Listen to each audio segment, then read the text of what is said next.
अगर तुम भी जेईई मेंस की तैयारी कर रहे हो तो मुझे पता है कि इस टाइम तुम्हारी फिजिक्स में क्या सिचुएशन होगी। तुमने हर एक चैप्टर के अलग अलग टीचर के लेक्चर्स देखे हैं और किसी चैप्टर के नोट्स बनाए और किसी के नहीं, और क्वेश्चन प्रैक्टिस तो तुमने की ही नहीं। तुमने शॉर्ट नोट्स बनाए ही नहीं और तुमने सीक्वेंस में चैप्टर्स कंप्लीट नहीं किया है, तो तुम्हें रिविजन करने में बहुत ही ज़्यादा दिक्कत होगी। और जब तुम जेईई मेंस का पेपर देने जाओगे तो स्क्रीन पे जो क्वेश्चन होंगे वो तुम्हें क्वेश्चन देखे देखे लगेंगे, लेकिन वो क्वेश्चन तुमसे सॉल्व नहीं होंगे, क्योंकि या फिर तुम उसका फार्मूला भूल गए होगे या फिर उस क्वेश्चन का अप्रोच ही भूल गए होगे, क्योंकि तुमने सीक्वेंस में कभी चैप्टर्स पढ़े ही नहीं थे। मैंने 11th और 12th में सभी चैप्टर्स के लेक्चर्स देखे थे, नोट्स बनाए थे, लेकिन जब मैं जेईई मेंस के एग्ज़ाम में गया तो मुझे सारे क्वेश्चंस देखे देखे लग रहे थे। ऐसा लग रहा था कि कोई अगर अच्छे से इसको पढ़ ले तो ये क्वेश्चन आसानी से सॉल्व हो जाएंगे। सारे क्वेश्चन मैंने कहीं ना कहीं लेक्चर्स में देखे थे, लेकिन उन सारे क्वेश्चंस के फॉर्मूलेज मुझे याद नहीं थे या फिर मैंने अप्रोच ही भूल गया था। तभी मैंने डिसाइड कर लिया था कि मैं ड्रॉप ईयर में एडवांस लेवल का पढूं या ना पढूं, लेकिन सारे चैप्टर्स को कंप्लीट करूंगा और सारे फॉर्मूलेज याद कर लूँगा। इसीलिए मैंने अपने ड्रॉप ईयर में स्टार्टिंग से लेकर एंडिंग तक एमएसटी सर को फॉलो किया, क्योंकि वो प्रयास बैच में पढ़ा रहे थे और मेरी फिजिक्स थोड़ी सी वीक थी, इसलिए मैंने फिजिक्स के सारे लॉन्ग लेक्चर्स देखे थे। जो चैप्टर्स मुझे थोड़े बहुत आ रहे थे, जैसे basic maths, unit and dimension, kinematics, इन सब चैप्टर्स के मैंने लेक्चर्स अच्छे से देखे और नोट्स थोड़े से ही बनाए जो ज़्यादा इंपॉर्टेंट है। सभी टॉपिक के नोट्स नहीं बनाए थे। मैंने अपने नोट्स में क्वेश्चंस बिल्कुल भी नहीं लिखे थे। मैंने अपने ड्रॉप ईयर की स्टार्टिंग में ही पूरे फिजिक्स के सिलेबस को 5 पार्ट्स में डिवाइड कर लिया। सबसे पहले मैंने 11th की मैकेनिक्स को रखा, जिसमें basic math, vectors, kinematics, Newton laws of motion, work और energy, circular motion, centre of mass and rotational motion. उसके बाद मैंने हीट एंड थर्मो में mechanical properties of solids, mechanical properties of fluid, thermal properties of matter, gravitation, simple harmonic motion और sound wave को रखा। उसके बाद इलेक्ट्रोडायनेमिक्स में electrostatics, current, electricity, capacitor, magnetic effect of current, electromagnetic induction, alternating current and electromagnetic wave. उसके बाद optics में ray optics, wave optics, modern physics में मॉडर्न फिजिक्स और सेमीकंडक्टर्स। मैं ये अज्यूम करके चल रहा हूँ कि तुम 12th या ड्रॉप ईयर में हो, तो सबसे पहले तुम्हें मैकेनिक्स का बेसिक तो आना ही चाहिए, जिससे तुम बाकी के चैप्टर्स कंप्लीट कर सको।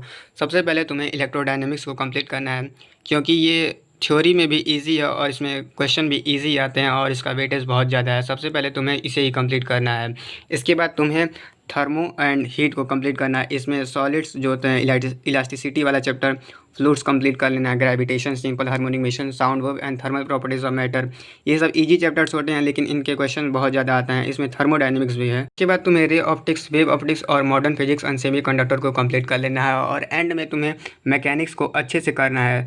तुम्हें सबसे पहले सारा सिलेबस कंप्लीट करने से शुरू में ही तुम्हें मैकेनिक्स बेसिक आने ज़रूरी हैं। अगर तुम 12th या ड्रॉप ईयर में हो तो मैं एज्यूम करके चल रहा हूँ कि तुम्हें मैकेनिक्स के बेसिक आते होंगे। ज़्यादा बेसिक मतलब इतनी ज़रूरत होती है कि तुम फोर्सेस जो होते हैं, जैसे इलेक्ट्रोस्टैटिक्स, अब जब तुम पढ़ोगे तो फोर्सेस जब होंगी तो अलग अलग डायरेक्शन में होंगी, तो तुम उसका रिजल्टेंट निकाल लो। ज़्यादा ज़रूरत नहीं होती है। अगर तुम मेंस की तैयारी कर रहे हो तो मैकेनिक्स की इतनी भी ज़रूरत नहीं होती है, तुम बेसिक से ही काम चला सकते हो। पता है कि तुम हर एक चैप्टर अलग अलग टीचर से पढ़े होगे, तो सबसे पहले तुम्हें क्या करना है, इसमें से कोई भी एक पार्ट उठाना है जिसके मेजॉरिटी चैप्टर्स तुमने किसी एक टीचर से पढ़ा है, और तुम्हें सबसे पहले उस पार्ट के सारे लेक्चर्स को कंप्लीट करना है और नोट्स बनाने हैं और पीवाईक्यूज सॉल्व करना है। सिर्फ तुम्हें पीवाईक्यूज करने हैं।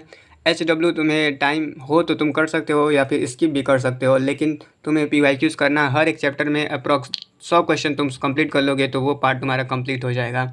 एक बार जब तुम एक पार्ट को कंप्लीट करोगे तो तुम्हारा कॉन्फिडेंस थोड़ा सा बढ़ जाएगा और तुम्हें समझ में आने लगेगा कि कैसे पढ़ना है। नोट्स में सारे पॉइंट लिखने की ज़रूरत नहीं है। जो चैप्टर तुम्हें इजी लग रहे हैं उसमें तुम सिर्फ इंपॉर्टेंट ही पॉइंट लिख सकते हो। जैसे ग्रेविटेशन, मैंने इलेक्ट्रोस्टैटिक अच्छे से पढ़ा था, तो ग्रेविटेशन के सारे कॉन्सेप्ट ऑलमोस्ट मुझे आ रहे थे। तो मैंने जैसे लिखा ना ग्रेविटेशन, तो इसमें क्या किया, जैसे इसमें इक्विवेलेंट कॉन्सेप्ट होता है कि इलेक्ट्रोस्टैटिक से कैसे एनालॉजी है इसकी। तुम देखो मैंने क्या लिखा है, बस इंपॉर्टेंट फार्मूलेज, हर चीज़ तुम्हें लिखने की ज़रूरत नहीं है।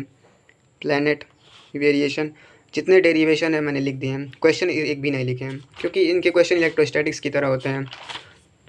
तो ड्रॉप ईयर में तुम हो या 12th में हो तो तुम्हें ऐसे ही चैप्टर्स को कंप्लीट करना है, ज़्यादा कुछ नहीं लिखना है। इतने ही मेरा ग्रेविटेशन पूरा कंप्लीट हो गया था।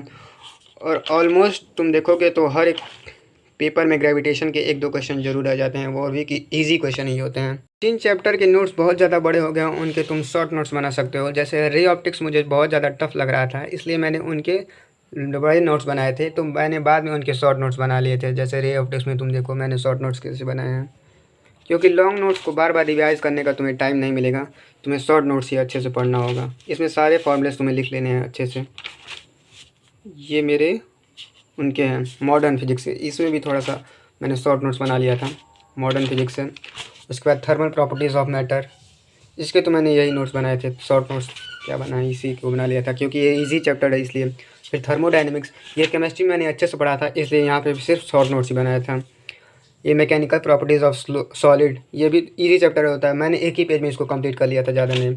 फ्लूइड्स मैंने अच्छे से पढ़ा था लेकिन यहाँ पे शॉर्ट नोट्स बनाए थे फ्लूइड्स के।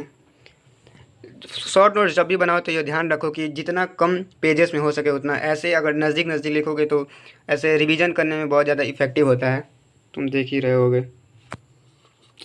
आगे मैंने नहीं लिखा है, आगे मैंने जो ये इंपॉर्टेंट क्वेश्चन होते हैं, जैसे कुछ कुछ टॉपिक्स सारे स्किप कर देते हैं, बाद में एडवांस के कोई लगाने पर वो तुम्हें मिलते हैं तो तुम ऐसे लास्ट में नोट कर सकते हो। क्वेश्चन प्रैक्टिस के लिए इससे तुम्हें तो PYQs ही करने हैं। जैसे मैंने देखो PYQs की बुक थी, एकदम अच्छे से इसे सॉल्व कर लिया था, सारे मैंने PYQs किए थे। इसमें 5 साल की PYQs हैं, 2019 से लेकर 2023 तक फिजिक्स वाला के।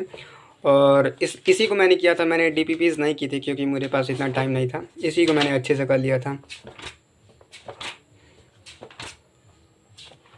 ऐसे ही तुम क्या कर सकते हो कि जो PYQs बुक खरीदो और उसी को अच्छे से सॉल्व करो, एक बार नहीं 2-3 बार।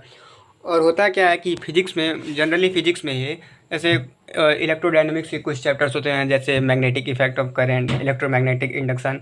तो इन सब में जब तुम पहली बार क्वेश्चन सॉल्व करोगे तो क्वेश्चन बहुत ज़्यादा डिफ़िकल्ट देखने में लगते हैं, लेकिन जब बार बार तुम सॉल्व करोगे तो चीज़ें कनेक्ट होना शुरू हो जाएंगी। मुझे शुरू में समझ भी नहीं आता था कि मतलब इलेक्ट्रॉन जो है वो मतलब कैसे बिहेव कर रहा है, कभी एक्सीलरेशन आ रहा है, कभी वेलोसिटी आ रही है, तो उसमें करंट कभी इलेक्ट्रिसिटी चैप्टर आ रहा है, कभी इलेक्ट्रोमैग्नेटिक इंडक्शन आ रहा है, अलग अलग फार्मूलेज होते थे। लेकिन जब एक बार तुम अच्छे से पढ़ लोगे, सारे क्वेश्चन सॉल्व कर लोगे और रिवीजन के टाइम तुम शॉर्ट नोट्स बनाओगे और दोबारा उन्हीं क्वेश्चन को सॉल्व करोगे तो तुम्हें आसान हो जाएगा, धीरे धीरे सब चीज़ आसान हो जाएंगे। ज़्यादा एडवांस लेवल का क्वेश्चन नहीं करना है, पहले अपना बेसिक स्ट्रॉन्ग कर लेना, और मेंस में बेसिक ही क्वेश्चन आते हैं, ज़्यादा एडवांस क्वेश्चन आते नहीं हैं। तुम इतना भी कर लेते हो तो तुम JEE मेंस में इजीली 85 से 90+ मार्क्स फिजिक्स में स्कोर कर सकते हो। मेरे JEE मेंस फिजिक्स में 83 मार्क्स थे। और तुम्हें अगर फिजिक्स के लिए बेस्ट टीचर चूज़ करना हो तो मैं MST सर को ही सजेस्ट करूँगा, क्योंकि NKC सर भी अच्छा पढ़ाते हैं, मैंने उनसे वरुण बैच में पढ़ा था। लेकिन मुझे जहाँ तक लगता है कि NKC सर का लेवल थोड़ा सा हाई लेवल से ही शुरू करते हैं वो, और MST सर थोड़ा सा बेसिक से पढ़ाते हैं। सलीम सर भी अच्छा पढ़ाते हैं, लेकिन MST सर थोड़ा सा मैथ्स जो उसमें होता है वो ज़्यादा अच्छे से बताते हैं। सलीम सर थोड़ा बहुत फिजिक्स में जो मैथ्स होता है, कैलकुलस वगैरह, वो स्किप कर देते हैं। और राजवंश सर पढ़ाते हैं अच्छा है, वो जैसे टाइप ऑफ क्वेश्चन पे ज़्यादा उनका ध्यान होता है कि कितने वैरायटी के क्वेश्चन करें। और MST सर क्या होता है कि कॉन्सेप्ट एकदम अच्छे से पढ़ाते हैं, वो बेसिक अच्छे से पढ़ाते हैं। और फिजिक्स में क्या होता है क्वेश्चन की, सारे क्वेश्चन बेसिक से ही होते हैं, तुम्हें बेसिक्स पे ही ध्यान देना है। तो मुझे लगता है कि MST सर ही अच्छे हैं सबसे फिजिक्स के लिए। मुझे पता है कि हर बच्चा अलग अलग चीज़ें सॉल्व करके आता है, किसी ने कुछ और चैप्टर्स कंप्लीट किए होंगे, किसी ने कुछ और। तो तुम टेलीग्राम अकाउंट, मेरे टेलीग्राम चैनल पे यहाँ पे जैसे है ना बीइंग क्यूरियस, इसके अबाउट सेक्शन में यहाँ पे ग्रुप है, टेलीग्राम ग्रुप, यहाँ पे तुम बता सकते हो कि तुमने कौन कौन से फिजिक्स के चैप्टर्स पढ़ चुके हैं, और उसी हिसाब से मैं बता दूंगा कि तुम्हें कैसे पढ़ना है। और जब भी यहाँ पे बताना तो तुम बता देना कि मैंने 11th में क्या किया। सबसे पहले बताना कि तुम कौन से ईयर में हो, ड्रॉप ईयर में हो या फिर 12th में हो। और तुम ये बताना कि मैंने 11th में या 12th में क्या किया है, किस चैप्टर्स, किस टीचर से लेक्चर्स देखे हैं, और नोट्स बनाए हैं कि नहीं बनाए हैं, कितना क्वेश्चन प्रैक्टिस किया है। उसके बाद मैं तुम्हें बता दूंगा स्पेसिफिक तुम्हें कौन कौन से उसके बाद करना है चैप्टर्स, और कैसे कैसे करना है, और जिससे तुम JEE में इसमें मैक्सिमम मार्क्स स्कोर कर सको। Thanks for watching. वीडियोस बनाने हैं, फिल्मोरा है ना।